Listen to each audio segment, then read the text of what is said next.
Hello students, welcome to Kabir academy. So आज अपना next chapter हम स्टार्ट करेंगे जिसका नाम है डिटर्मिनेंट। ठीक, डिटर्मिनेंट ही भी आपके क्या है कि मैट्रिक्स के ऊपर ही बेस्ड है, मैट्रिक्स के ऊपर ही बेस है। अब देखिए, मैंने जब आपको पढ़ाया था स्टार्टिंग में कुछ डेफिनेशंस करवाई थी मैट्रिक्स की, तो वहाँ से हमने पढ़ा था स्केयर मैट्रिक्स के बारे में, और ज़्यादातर हमने स्केयर मैट्रिक्स के बारे में अब तक हम पढ़ते हैं। अगर आपने मल्टीप्लाई में भी देखा हो तो स्केयर मैट्रिक्स सबसे ज़्यादा थी। ठीक, जैसे हमने वो कुछ पोलिनोमियल्स थे मैट्रिक्स के अंदर, जैसे ए स्केयर -5a प्लस आइडेंटिटी है, ऐसे ऐसे कुछ पोलिनोमियल थे। तो वहाँ पे भी जो था ना, वो मैट्रिक्स थी स्केयर मैट्रिक्स ही गिवन थी।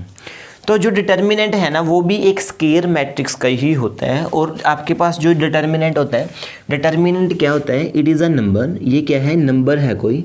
इट इज़ अ वैल्यू, या वैल्यू भी कह सकते हैं, या फिर आप इसको नंबर बोल सकते हो। ठीक है, इट इज़ अ नंबर या फिर वैल्यू। ठीक है, associated to any matrix, associated to any square matrix. ठीक, associated to a square matrix लिख देते हैं, आ स्केयर मैट्रिक्स। तो जो आपके पास डिटर्मिनेंट है वो क्या होता है? इट इज़ अ वैल्यू या फिर कोई नंबर ही होती है वैल्यू, ऑब्वियसली। ये कोई नंबर होती है जो किसी भी मैट्रिक्स के साथ जुड़ी हुई होती है। ठीक, तो अब चलते हैं कि ये डिटर्मिनेंट निकालते कैसे हैं, कि किसी भी जो स्केयर है, कोई स्केयर मैट्रिक्स है, उससे जुड़ी हुई जो ये वैल्यू है डिटर्मिनेंट, इसको निकालते कैसे हैं। उससे पहले देखते हैं कि इसको डिनोट कैसे किया जाता है। जैसे कोई मैट्रिक्स है आपके पास ए, कोई ए मैट्रिक्स है, तो जो इसका डिटर्मिनेंट है, या तो आप उसको DET ए इस तरीके से डिनोट करेंगे, डिटर्मिनेंट ऑफ ए, या फिर आप उसको डिनोट करेंगे इससे। दोनों ही आप यूज़ कर सकते हो। कई बुक में ये यूज़ किया होता है, कईयों में ये, और कुछ ऐसी भी बुक है जिनमें दोनों ही यूज़ की होती हैं। बाकी शॉर्ट तो ये है कि डिटर्मिनेंट के ऊपर ऐसे मोड का मार्क्स लगा दीजिए। ठीक है, मोड मार्क्स लगा दीजिए, नोम लगा दीजिए। तो ये आपके पास डिटर्मिनेंट का ये थोड़ा सा शॉर्ट पड़ता है, तो ज़्यादातर मैं ये यूज़ करूँगा। अगर कहीं पर मैंने डिटर्मिनेंट ऑफ ये भी लिख दिया तो इसका मतलब दोनों सेम ही है, क्योंकि एक ही चीज़ को दोनों के दोनों डिनोट करते हैं। ठीक, तो सबसे पहले हम देखते हैं डिटर्मिनेंट ऑफ 2 क्रॉस 2 का। ठीक,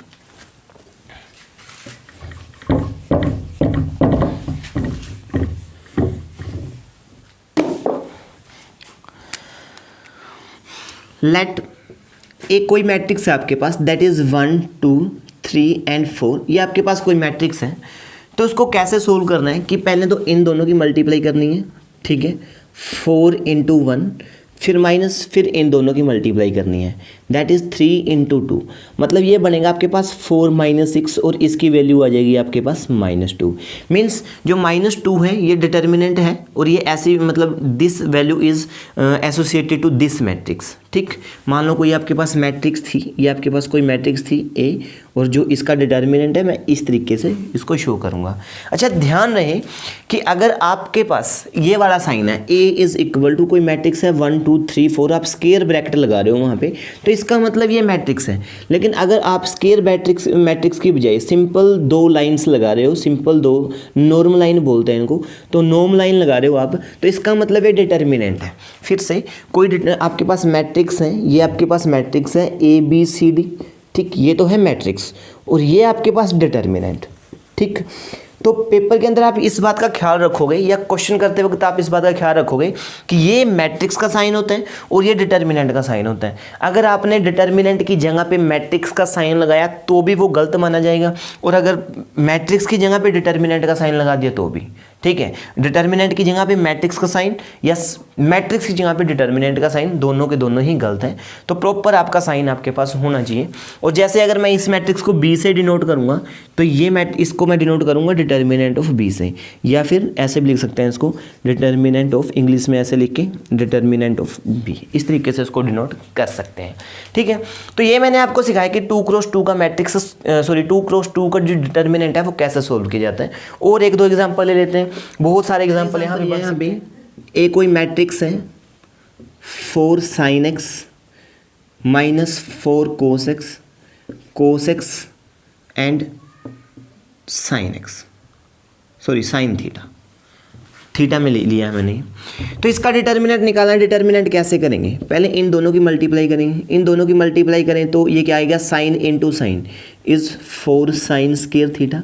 फिर बीच में साइन हमने माइनस का लगाना है, ख्याल रहे बीच में साइन किसका लगाना है, माइनस का। फिर इन दोनों की मल्टीप्लाई करनी है, दोनों की मल्टीप्लाई करूँ तो ये आएगा -4 कोस स्क्वायर थीटा, एक माइनस पहले है तो ये हो जाएगा +4 कोस स्क्वायर थीटा। अब दोनों में 4 कॉमन लूँगा तो क्वेश्चन बन गया sine square theta plus cos square theta. And you all know sine square theta plus cos square theta आपके पास 1 के इक्वल होता है, एंड 4 टाइम्स 1 इज़ 4। तो इस तरीके से आप इस डिटर्मिनेंट को सोल्व करेंगे। कोई और देख लेते हैं 2 क्रॉस 2 का, अगर आपके पास कोई और है, सपोज कीजिए मान लीजिए आपके पास कुछ और है, ठीक। तो मान लेते हैं कि यहाँ पे डिटर्मिनेंट है 1 2 3 4, ठीक। सॉरी ये तो हमने पहले कर लिया, 1 2 -6 एंड 9 ये ले लेते हैं। तो ये कोई मैट्रिक्स है, इसका डिटर्मिनेंट निकालना, डिटर्मिनेंट ऑफ कैसे निकालेंगे, 9 1 ज़ा 9, माइनस का साइन 6 2 ज़ा 12, तो ये माइनस का 12 आया तो माइनस माइनस प्लस होता है तो प्लस का 12 हो जाएगा। 12 + 9 दिस इज इक्वल टू 21, ठीक। अब कोई और मैट्रिक्स मैं ले लेता हूँ बी मैट्रिक्स आपके पास -1 -9, या मैं यहाँ पे लिख देता हूँ 3 3 -3 4, ठीक। ये मैट्रिक्स मैंने, अगर मैं इसका डिटर्मिनेंट निकालूं तो यहाँ पे क्या आएगा, 3 3 ज़ा 9 -3 4 ज़ा 12, तो ये माइनस का ही 12 रहेगा। अब माइनस माइनस प्लस होगा तो +12, so this is again equal to 21। अब यहाँ से देखिए कि यहाँ पे क्या है, डिटर्मिनेंट सेम आ गए इन दोनों का। डिटर्मिनेंट ए और बी जो दोनों का डिटर्मिनेंट है वो क्या है, 21। पहले क्या होता था कि जब दो मैट्रिक्स इक्वल होती थी तो उसके ना कोरस्पॉन्डिंग एलिमेंट सेम होते थे, मतलब फर्स्ट एलिमेंट फर्स्ट के इक्वल, सेकंड और लास्ट के इक्वल। लेकिन जब दो डिटर्मिनेंट इक्वल होते हैं ना तो कुछ भी पॉसिबल नहीं है। अब देखिए ये इसका डिटर्मिनेंट और इसका डिटर्मिनेंट, मैं यानी कि मैं कह सकता हूँ कि determinant of A is equal to determinant of B, और अगर मैं इसको डिटर्मिनेंट में चेंज करूँ ना तो ये डिटर्मिनेंट बन जाएंगे, ठीक। ये डिटर्मिनेंट बन गए, ठीक। और मैं यहाँ से कह सकता हूँ कि determinant of A is equal to determinant of B, means 1 2 -6 9 is equal to 3 4 -3 3। लेकिन ध्यान से देखिए कि इनका एक भी कोरस्पॉन्डिंग एलिमेंट इक्वल नहीं है।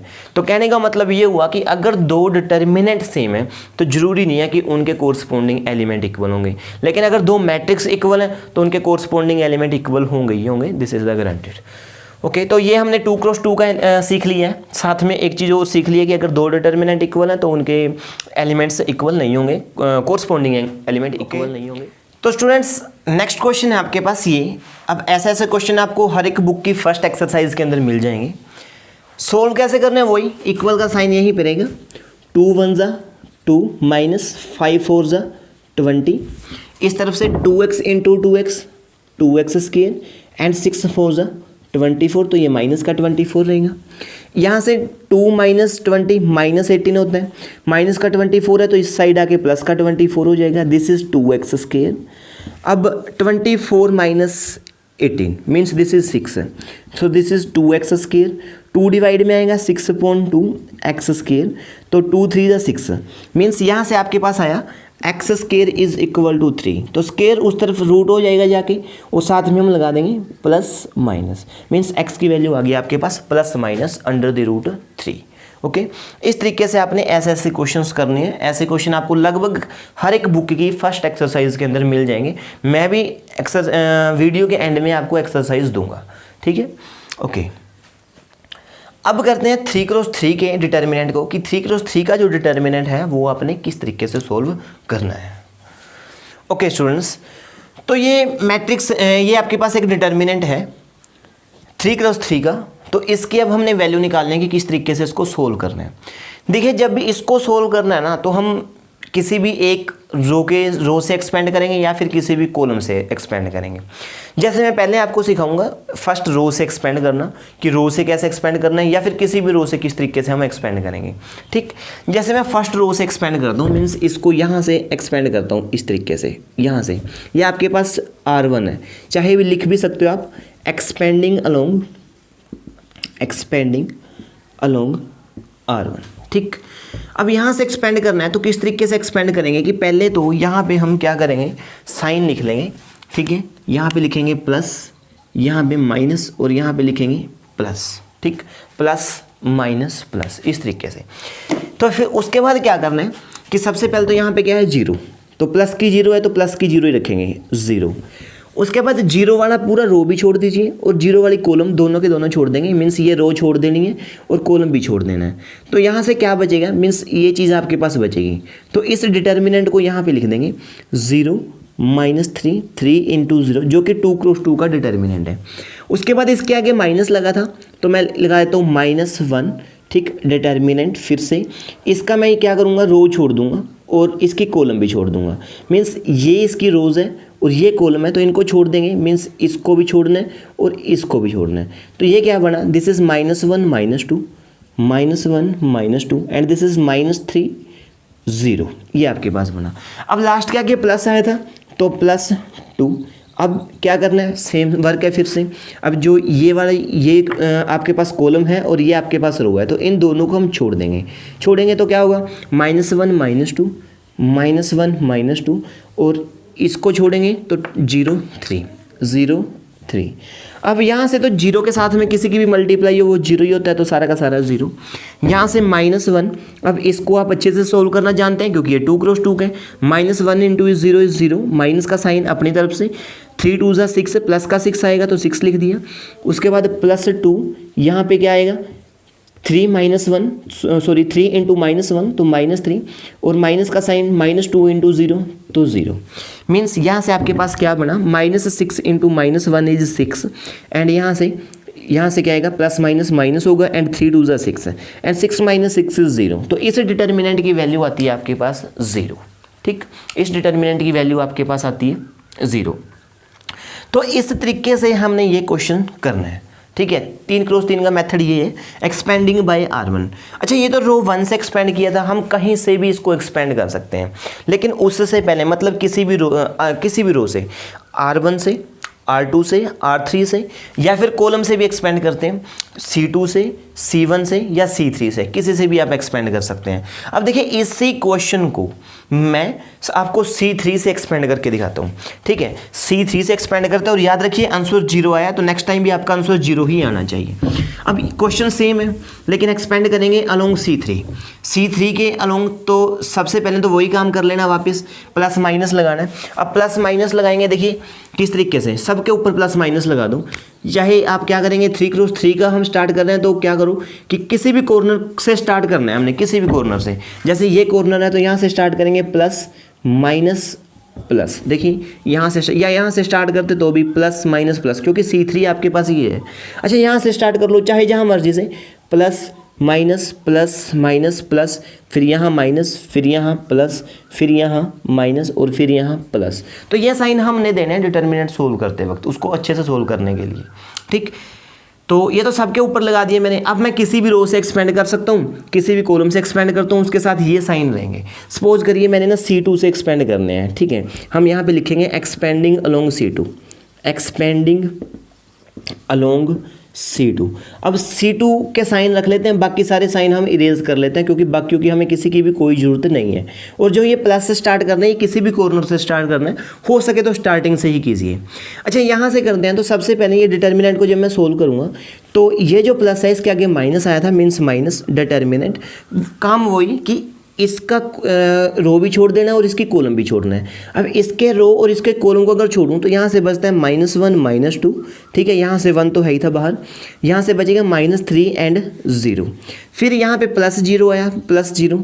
अब 0 के ये रो है आपके पास, ये कॉलम है, तो इस रो को छोड़ेंगे, इस कॉलम को छोड़ेंगे तो 0 -2 0 -2 और यहाँ पे 2 0 यह चीज़ आई है आपके पास।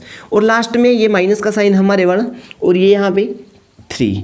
अब क्या करना है, फिर से इसकी हमने रो छोड़ देना और इसी का कॉलम छोड़ना है। तो क्या बचेगा, 0 -1 2 -3, 0 -1 2 -3, दिस इज नथिंग। अब नेक्स्ट वर्क क्या है, -1 इंटू, इसको सोल्व करना है, -1 × 0 0 -3 2 = 6 ठीक। फिर प्लस 0 इंटू समथिंग इज 0, -3, यहाँ पे -3 इंटू 0 करेंगे तो 0 माइनस का साइन। अब 2 1 ज़ा 2, माइनस का 2 आएगा तो माइनस बैलेंस या प्लस का 2 होगा। ओके, तो यहाँ से क्या करना है, यहाँ से क्या करना है, ये दूसरी ब्रैकेट लगाना है, ये मोड मत लगा देना, मोड मीन्स हमें पॉजिटिव करना है। अब यहाँ ये -6 है, -6 के -1 से मल्टीप्लाई करेंगे 6 एंड 3 2 ज़ा 6, तो ये भी -6 है एंड 6 -6 इज 0। देखिए पहले भी वैल्यू 0 आई थी, अब फिर वैल्यू 0 आ रही है। ठीक, कोई और क्वेश्चन करते हैं। अब की बार हम कहीं और से एक्सपेंड करेंगे, जैसे हमने अभी C2 से एक्सपेंड किया है, उससे पहले R1 से एक्सपेंड किया है, अब की बार R3 से एक्सपेंड करते हैं। नेक्स्ट क्वेश्चन स्टूडेंट्स, तो ये क्वेश्चन है, इसको हम एक्सपेंड करेंगे, एक्सपेंडिंग अलोंग R3 के अलोंग। अब R3 आपके पास ये है, तो यहाँ से क्या करते हैं कि साइन लगाते हैं, यहीं से स्टार्ट करते हैं, प्लस माइनस प्लस, किसी भी तरफ घूम सकते हो, चाहे उस तरफ से आ जाइए चाहे इस तरफ से, सेम ही आएंगे, या इसी कॉर्नर से स्टार्ट कीजिए, तो plus minus plus, plus minus plus minus plus, इस वे से। ठीक, ओके, तो ये बाकी के साइन को इरेज कर दीजिए, जिसकी जरूरत है उसी को रखेंगे। और ये मैंने दूसरे कलर के लगाए हैं, ब्लैक कलर के, तो ताकि आपको अच्छे से समझ में आए, सिर्फ ये मोटिव है। सो अब सबसे पहले तो क्या है कि +5 है, तो 5, उसके बाद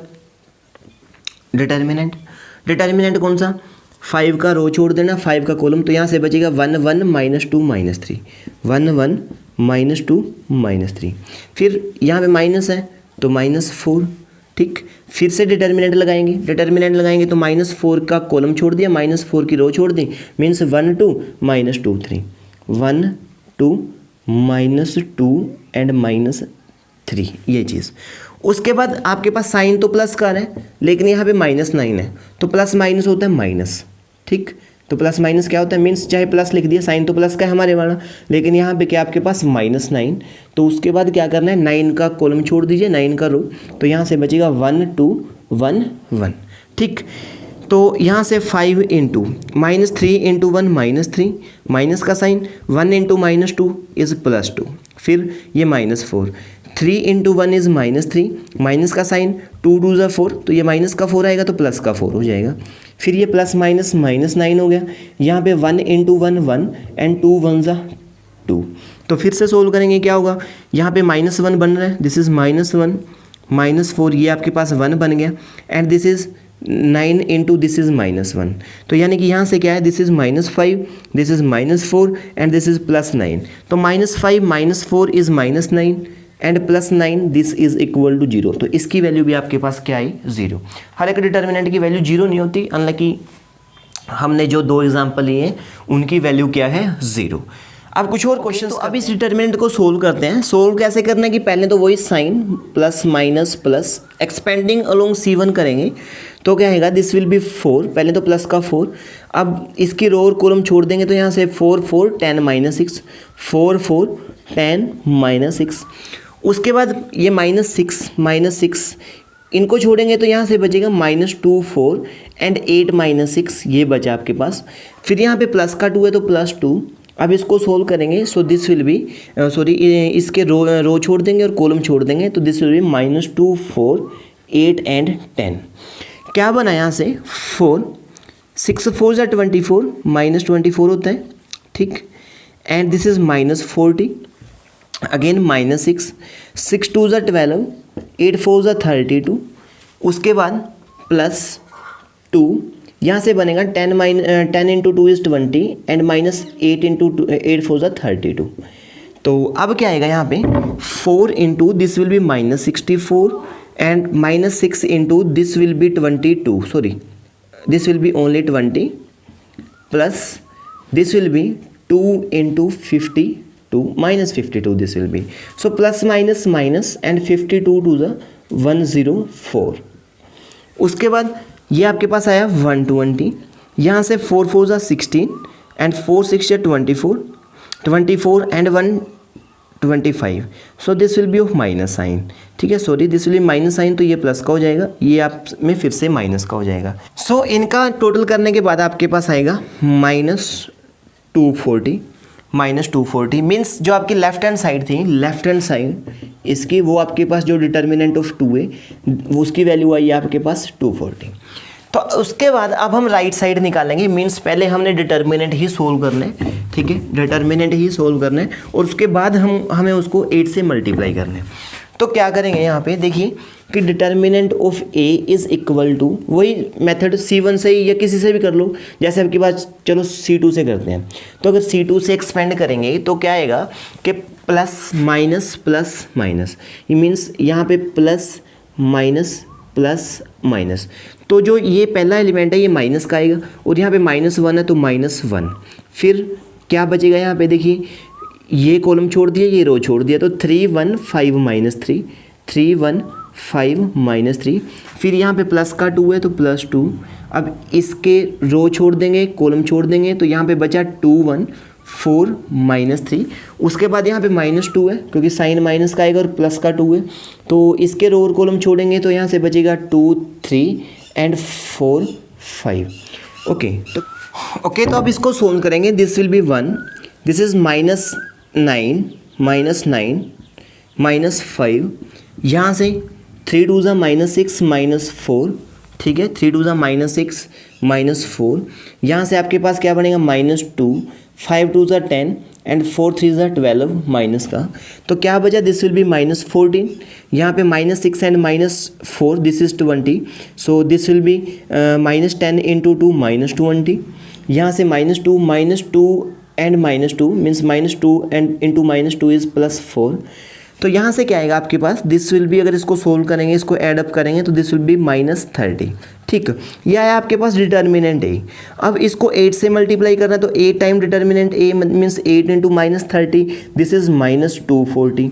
सो ये आपके पास आई आपकी राइट हैंड साइड, और आप ध्यान से देखोगे कि राइट हैंड साइड और लेफ्ट हैंड साइड दोनों की दोनों आपके पास सेम है, hence 2 times the determinant of A is equal to, determinant of 2A is equal to 8 times determinant of A। इस तरीके से ऐसे क्वेश्चंस आपने करने। अच्छा, कुछ ऐसे ही क्वेश्चन मिलेंगे आपको, तो जिसमें क्या है कि आज आप 2x2 और 3x3 की अच्छे से प्रैक्टिस कर लेनी है कि कैसे ये क्वेश्चंस करने हैं। फिर से आपके पास एक्सरसाइज नहीं है तो वीडियो के एंड में मैं एक्सरसाइज डाल रहा हूँ। वीडियो अच्छी लगे तो लाइक कर देना, उससे थोड़ा मोटिवेशन मिलता है। Thank you. बस।